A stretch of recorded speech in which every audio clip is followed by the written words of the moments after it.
Hi guys, मैं हूँ रश्मीत कौर और स्वागत है आपका मेरे चैनल किताबी बोली लड़की पे। पहले तो मैं आपसे माफ़ी मांगना चाहूँगी कि मैं इतने टाइम से अपने चैनल पे कोई वीडियो अपलोड नहीं कर पाई, पर उसका कारण ये है कि मेरे कुछ एग्ज़ाम्स आने वाले हैं और मेरा सारा फोकस फ़िलहाल पढ़ाई पे है। तो ना वीडियो में ज़्यादा बना पाती हूँ या फिर कोई नॉवल भी नहीं पढ़ पा रही ढंग से, तो इसलिए। खैर, ये वीडियो मुझे कल बनानी थी 14 सितंबर को, यानी कि हिंदी दिवस के अवसर पर कल भी मुझे कुछ बहुत ही ज़रूरी काम आ गया। बहरहाल आज हम ये वीडियो बना रहे हैं और मेरे ख्याल से किसी एक दिन को हिंदी दिवस की ज़रूरत नहीं है। और पहले मैं आपको दिखा देती हूँ, मेरे पास ये सारी हिंदी की किताबें हैं। अगर मैं इंग्लिश से कंपेयर करूँ तो हाँ, इंग्लिश लिटरेचर के कंपैरिजन में मेरी हिंदी की कलेक्शन बहुत कम है।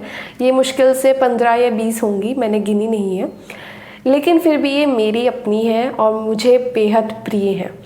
तो बिना देरी किए चलिए आज मैं आपको अपनी संपूर्ण हिंदी साहित्य की इस कलेक्शन को दिखाती हूँ।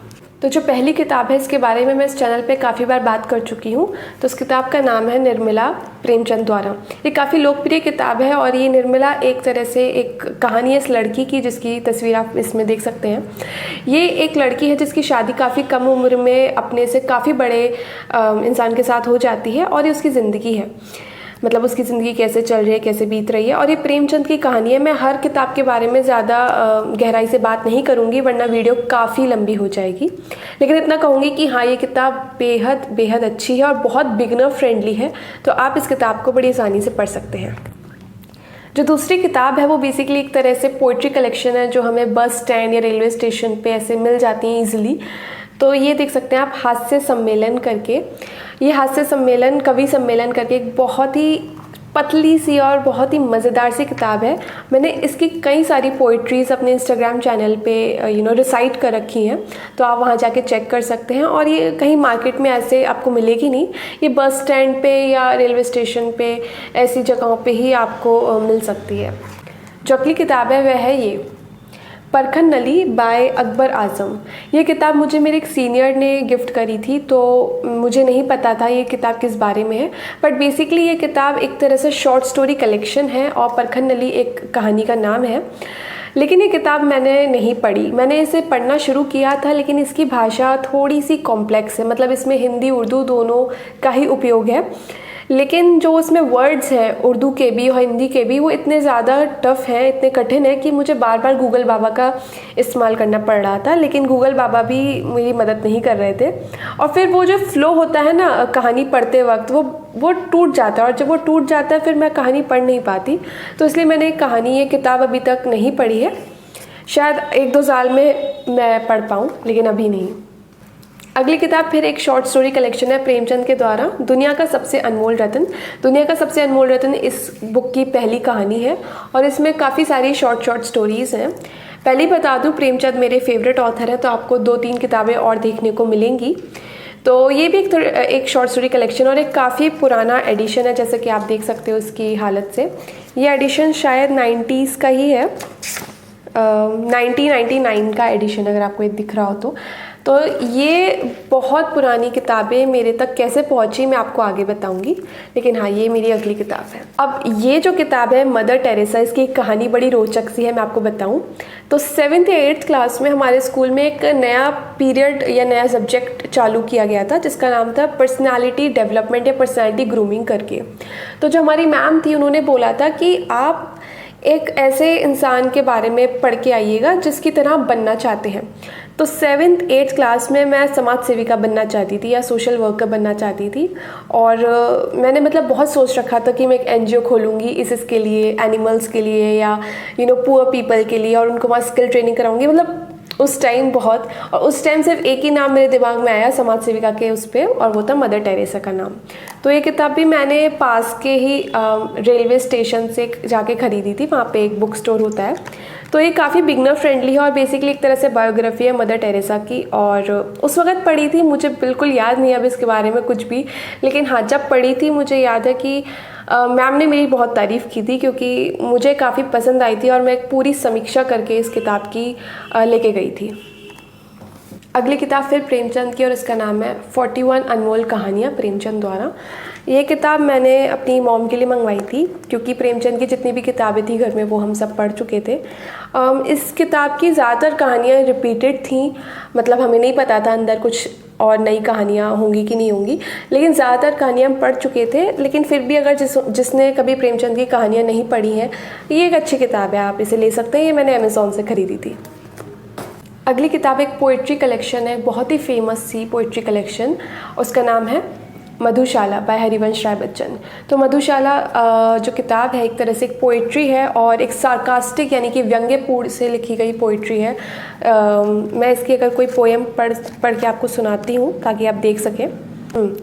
कोई भी हो शेख नमाजी या पंडित जपता माला, बैर भाव चाहे जितना हो मदिरा से रखने वाला, एक बार बस मधुशाला के आगे से होकर निकले, देखूं कैसे थाम न लेती दामन उसका मधुशाला। तो इस तरह की काफ़ी सारी सार्कास्टिक और व्यंग्यपूर्ण इसमें छोटी छोटी सी श्रुतियाँ हैं, यानी कि पोएम है छोटी छोटी। तो इस बुक की भी आप हालत देख सकते हो, बहुत ही फ्रेजाइल सी हो रही है।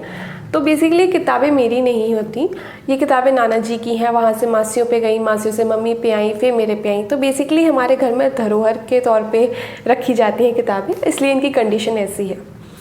खैर मैंने भी इन्हें संभाल के रखा हुआ है आगे किसी को पास ऑन करने के लिए। अगली किताब है ए लड़की बाय कृष्णा सोबती। तो ये भी मैंने अपने एक सीनियर से ही मंगवाई थी दिल्ली बुक फेयर से। मैं आज तक दिल्ली बुक फेयर नहीं गई, बहुत मन है लेकिन कभी मौका नहीं मिला।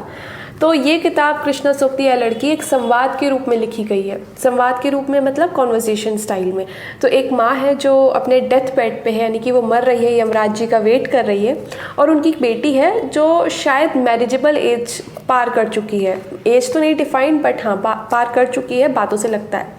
तो जो माँ मर रही है वो अपनी बेटी से बातें कर रही है अपने आखिरी लम्हों में, कभी फ्रस्ट्रेटेड है, कभी नरम हो जाती है, कभी अपने पुराने दिन याद करती है, और इस तरह का कॉन्वर्सेशन है। अगर मैं बहुत ऑनेस्ट रहूँ तो ये किताब मुझे ठीक ठीक लगी, मतलब बुरी नहीं थी लेकिन बहुत कोई ऐसा मतलब अलग सा नहीं पढ़ लिया मैंने कुछ।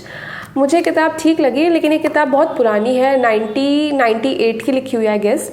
तो उस हिसाब से देखा जाए तो ये किताब काफ़ी अच्छी है, क्योंकि इसमें एक लड़की जो शादी नहीं कर रही है और अपनी माँ का ख्याल रख रही है, उसके बारे में बताया गया है कि उस टाइम सोसाइटी में शादी ना करना एक टैबू हुआ करता था। खैर वो तो आज भी है, लेकिन उस टाइम के हिसाब से अगर पढ़ा जाए तो ये काफ़ी अच्छी है। बट अगर मैं ऑनेस्ट रहूँ तो मुझे ठीक ठीक ही लगी थी। जो अगली किताब है बेसिकली ये है राहत इंदौरी की, और ये बेसिकली कलेक्शन है उनकी नज़मों का, उनके शेरों का, गज़ल का। तो मुझे पढ़ना काफ़ी पसंद है, और सबसे अच्छी बात इस किताब की ये है कि इसमें जो भी कॉम्प्लेक्स उर्दू वर्ड आता है उसकी नीचे हिंदी का अर्थ दिया होता है उसका। तो जैसे ये आप देख सकते हैं, तो कोई भी कॉम्प्लेक्स वर्ड है तो नीचे आपको अर्थ मिल जाएगा, तो काफ़ी आसान हो जाता है समझना किसी भी नज़्म, शेर या गज़ल को। तो ये मेरी राहत इंदौरी की किताब है। तो अगली जो किताब है वो भी एक धरोहर है घर में, और ये किताब का नाम ये है हिंदी की पुरस्कृत कहानियाँ। इसकी हालत देख के प्लीज़ ऑफेंड मत होइएगा, बट ये इस तरह से काफ़ी पुरानी है, ये 90s की है, ये भी 1982 की किताब है ये, और इसमें 4 कहानियाँ हैं।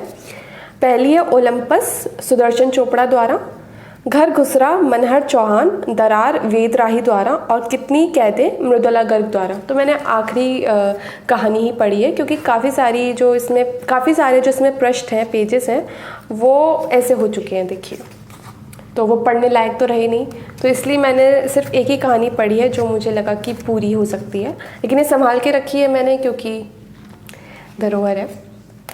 अगली जो किताब है वो है ये मैंने, अगर आपने मेरा बर्थडे हॉल देखा होगा तो काफ़ी सारी हिंदी किताबें मैंने उस हॉल में भी मंगवाई हैं, तो वो भी मैंने इसमें इंक्लूड की हैं। तो 1084 की माँ बाय महाश्वेता देवी। तो ये किताब ट्रांसलेटेड है, आई गेस बंगाली से इसका अनुवाद किया गया है, और ये किताब के बारे में मुझे नहीं पता ज़्यादा, मैंने नहीं पढ़ी, बट ये काफ़ी फेमस है इंग्लिश लिटरेचर में भी।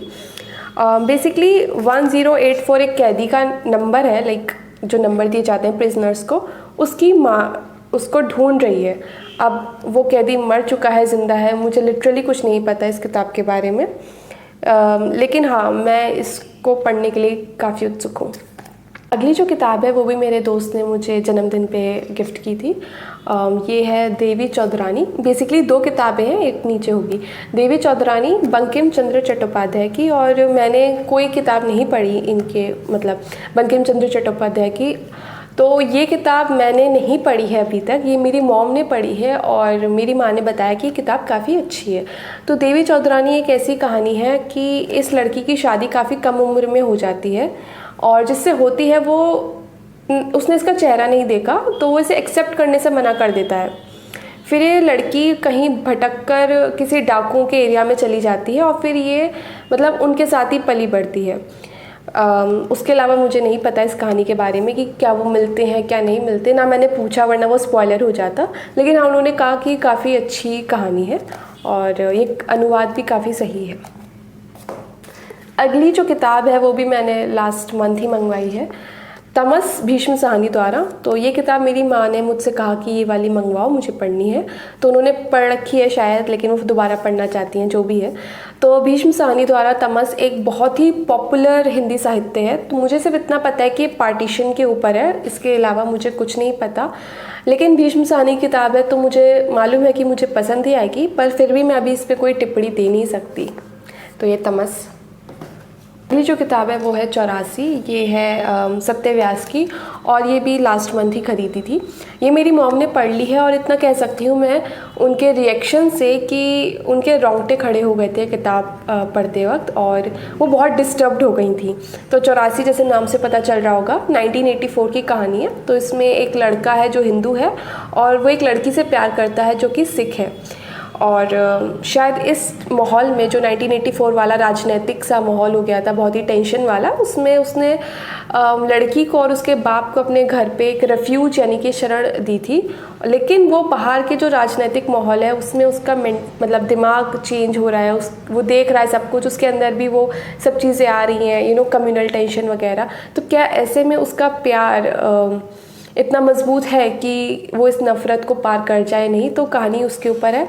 लेकिन मेरी मॉम ने बोला कि इसमें काफ़ी डिटेल्स ग्राफिक है, यानी कि बहुत ज़्यादा गहराई से और बहुत ज़्यादा खुल के लिख दिया गया है, तो वो थोड़ा डिस्टर्बिंग हो सकता है। इसलिए मैंने इसे अभी नहीं पढ़ा है, क्योंकि अभी मैं इस माइंड सेट में नहीं हूँ कि मैं अभी कुछ ऐसा डिस्टर्बिंग पढ़ पाऊँ।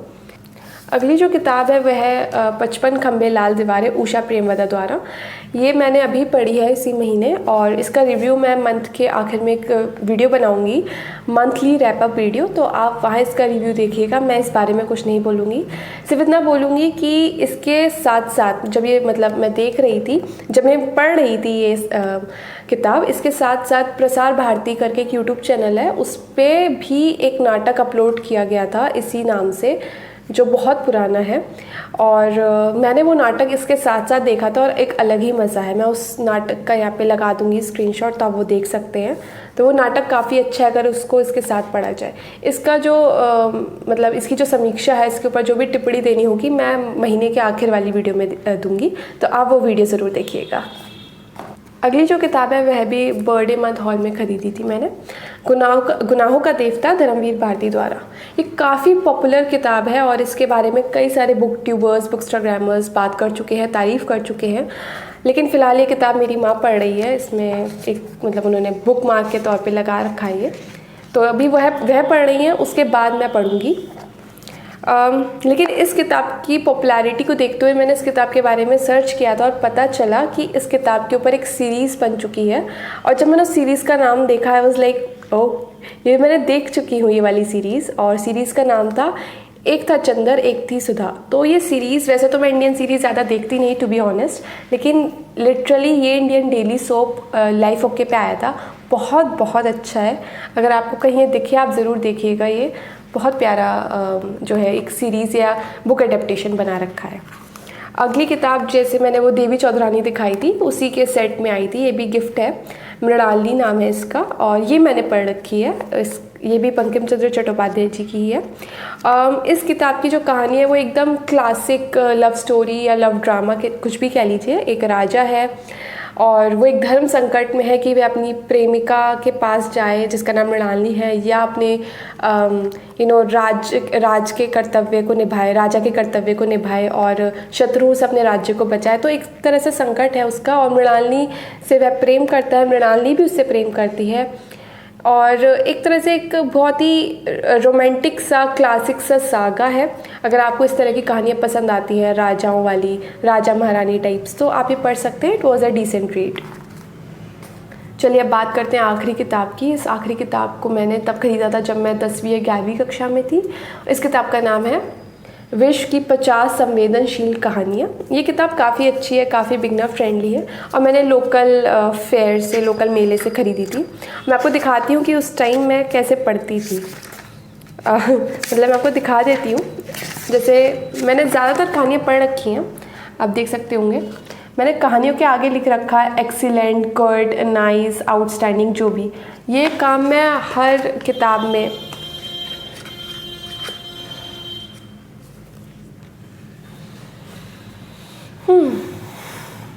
नाइस इसलिए करती थी कि कभी मुझे किसी को रिकमेंड करनी हो तो मैं उसे बता सकूं कि देखो ये कहानी पढ़ लेना, या ये कहानी जो है ऐसी है तो तुम देख लेना। तो इस तरह के काम मैं इसलिए करती थी। या मुझे ही दोबारा कभी पढ़ना हो, मन करे, तो मैं ऐसे रिमार्क्स देख के वो कहानी पढ़ सकूं। तो इस तरह से मैं कहानियाँ चुनती थी और इस तरह से मैं करती थी। मैं आज भी यही करती हूँ। और इसी के साथ मैंने आपको अपनी पूरी हिंदी की संपूर्ण कलेक्शन दिखा दी है। अगर आपको मेरी चैनल का कंटेंट पसंद आता है, वीडियो पसंद आई, तो प्लीज़ सब्सक्राइब ज़रूर कीजिएगा और एक कमेंट ज़रूर छोड़िएगा। मुझे बताइएगा कि आपने कौन सी किताब पढ़ रखी है हिंदी साहित्य की।